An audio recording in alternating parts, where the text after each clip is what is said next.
Assalamu alaikum all. Today I'm going to be talking about how you should be saving money as a Muslim. Now I saw some great videos about saving from Nisha and Humphrey Yang.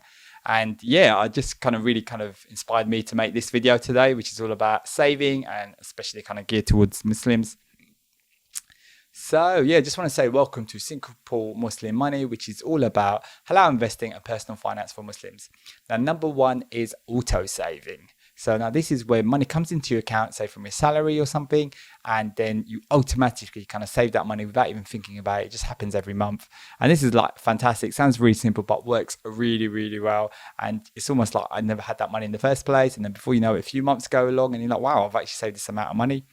Number two is use an Islamic savings account that pays profit instead of interest. Now, a lot of people don't realize that there are Islamic savings accounts out there and they pay you profit, which is so if you've got some money that you've got, maybe your emergency fund, for example, you could put it all in there and just let it grow with a little bit of profit. And you could have it so that it's very easy to access. Just be a bit careful. There are options to lock your money for 3-5 years and things like that, which I don't do because I want the money to be very liquid so I can access it really quickly. And another thing is I put it into an ISA so that I don't get taxed on any of that profit. So this is like an allowance that everyone in the UK has. I think there's similar schemes around the world as well. Number three, and this is really amazing tip for me that's made a massive difference, is get a separate account for my everyday spending. So when I spend money every day in the supermarket, or I might need to buy some shopping or buy something from Amazon, and it varies from month to month, what I do is I load up a Monzo debit card that I have. So I have an account with Monzo, which is what we call a challenger bank in the UK. Really easy to set up a bank account with them, and I transfer money there every now and then just to cover my everyday spending. And the reason I do that is I let that drop down to zero, and then I'll go, oh, hang on, I've spent this whole amount of money, and it really makes it really visible, really clear when I have spent quite a bit of money. And then when you've got your main account, that I never let it quite get to zero, because it's monthly direct debits and bills and subscriptions coming out of it. Whereas with this account, I have no problem because I'm just using it for my everyday spending. And yeah, and another thing about Monzo is, and some of these other sort of banks, is they categorize your money for you really nicely. So if I buy something from Amazon or from Argos or from eBay, I automatically put it into the shopping category.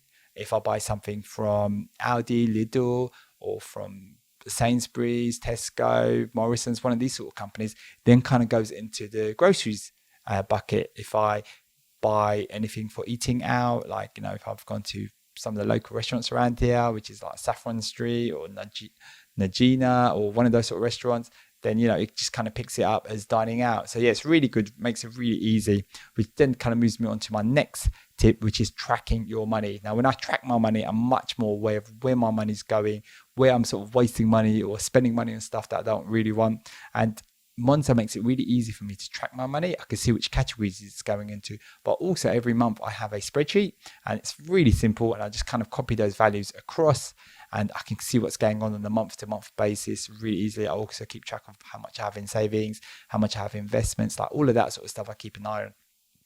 And it's very minimal. It doesn't take very long, maybe about 15 minutes a month, something like that, or half an hour potentially, depending on how much I want to look at the data. And what you find is the more you do it, the more you're interested in, oh, these are what my spending habits are.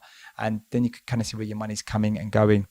And yeah, for example, if you're spending money just £5 on bubble tea, there's bubble tea everywhere now, and people are just spending £5 here, £5 there, all of that can add up. And by tracking your money, you can keep a good eye on it. And Humphrey Yang did a really good video about how Chinese people save money. And one of the things they do is to track their money really well. They use a zero-based budget. So every penny, pound, dollar is accounted for, and every expense is accounted for. And expenses also means savings as well. Number five is, I was spending way too much money eating out in these restaurants that weren't very good. The food was quite awful. The service wasn't very good, but the way they look is they're designed for Instagram or something like that. And the bill could easily be £50 to £100 just for two people. And fair enough if it was really good, but it wasn't even that good. Now I prefer going to places just a local place. I go to Non-Stop, which is really good. They colour these fresh naans, they have a carrot chai. And, very casual dining, and want something a bit nicer. You have Dish Room, which charges a bit more, but still really good food, good service, everything like that. Not one of these services places where the food is really bad. They're almost just designed for like Instagram. And also recently I've started sort of cooking more as well. I really like beef rendang, which is like this Malaysian Indonesian curry, and like it's so good. And I actually made it myself and it came out really good. So definitely cooking is one of the things that I like doing. Another thing I've made is like this Turkish Arabian dessert called kunafa. Really nice. I made it myself, really easy to make, and like, they charge you a fortune if you go out, and a lot of places it's not even that nice, but making it at home, it just came out amazing. It was really nice. Number 6 is not buying things just because of the brand. So, buying a really expensive designer, LV, Gucci sort of top, it's not something that I really value. And I guess like some people do value that, which is totally fine. But, I'd rather get something from Next or from Superdry or from Nike, something like that would just sort of last like a long time, really good quality. And, I don't see, me worth paying that huge amount extra just to get like a designer name, a designer brand. Another thing is like supermarket shopping as well. Like, I used to shop at Sainsbury's, Tesco's, these sort of supermarkets. I still have to every now and then, but now I've switched to Lidl and Aldi. They're so much cheaper.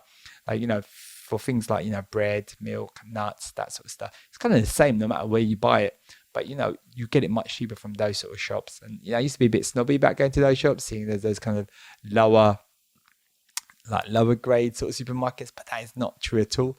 They sell a lot of their own brand stuff, but it's actually really good quality. Like, they got like good, like my son loves like some of the donuts and stuff there as well. So yeah, it is really, really good. Another thing is like cars as well. A lot of people buy fancy cars because of the brand, like BMW, Mercedes and stuff like that. It was really the most reliable car is like a Toyota or a Lexus. So a lot of people are buying like for the brand. I remember I had a BMW, had a lot of problems with it, and I'm not sure if it was just I bought a really bad dodgy one.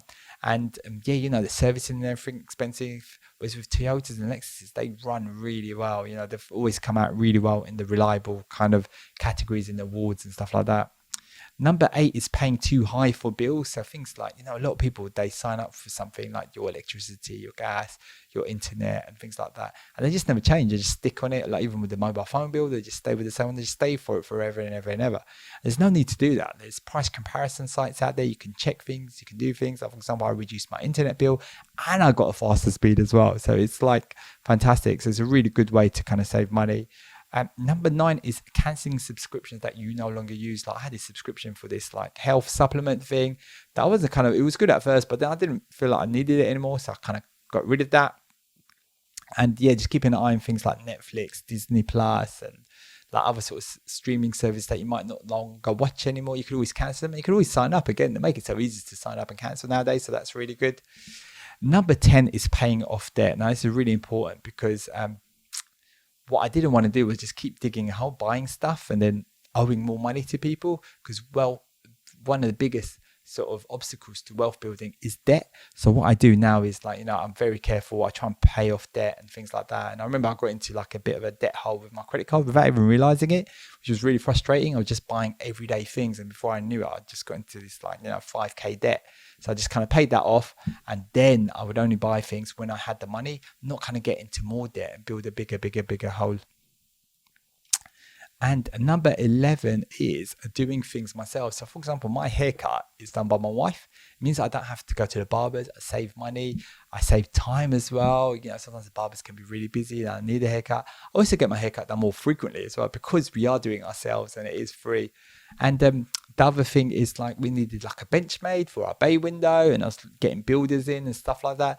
And they were quoting about £500-600. Another thing was these builders were busy. The good builder, like he wasn't sure when he could do the job, and so I just ended up doing myself. So the great thing about that is I saved money, but also I learned a skill, and also I'm not dependent on someone and try and find someone good, because sometimes doing things yourself can be really good. Another thing is cleaning the car. Like I remember trying to go to clean the car at one of these car wash places, and sometimes I have big queues and sometimes they take a long time, and I just invested in a jet spray. I just kind of just do it myself, and it, I can do it as and when I need to. Sometimes if it's a really hot day, there's a massive queue at the car wash. So definitely think about doing things yourself.